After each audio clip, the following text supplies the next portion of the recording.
Alright, this is the Panorama, and actually doing it in Photoshop is fairly simple, but taking the pictures is a little tricky.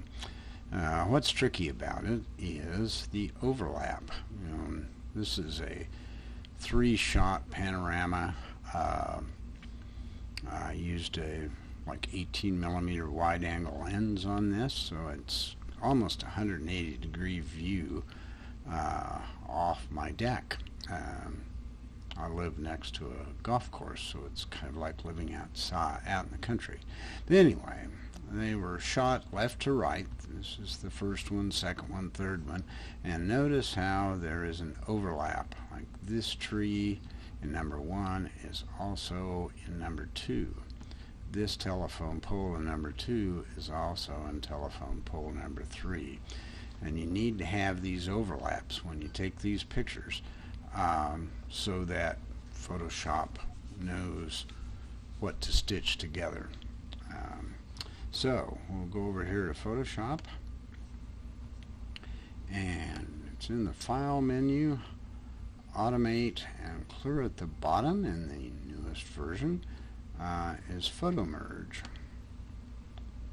and that's the program, little mini program we want to use. And of course we need to select the files, so we'll go to Browse, and I have it on the desktop in Pano Demo, and these are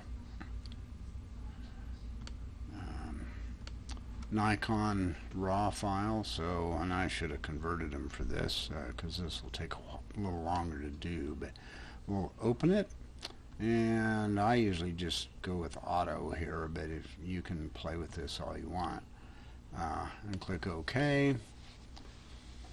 And depending on how much RAM and processing power you have, this will burn through this fairly quick, or it can take a while. And you can see in the layers menu or layers panel down here, it's opening them up, and then this Photo Merge is a file where it's going to use to put them together. So now it's aligning layers, and this is where it's matching and lining up the overlaps.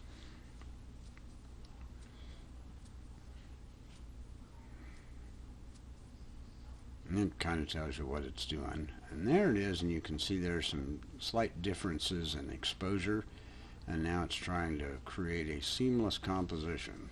I think Photoshop CS3, which is back there a ways, was the first one to include this, and it didn't work too well, but it's been greatly refined. I'm gonna, I see.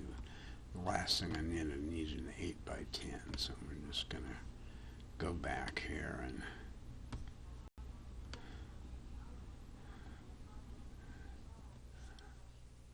see if there's none here. Original ratio, I don't know. I kind of like to have none, but we'll see what happens here.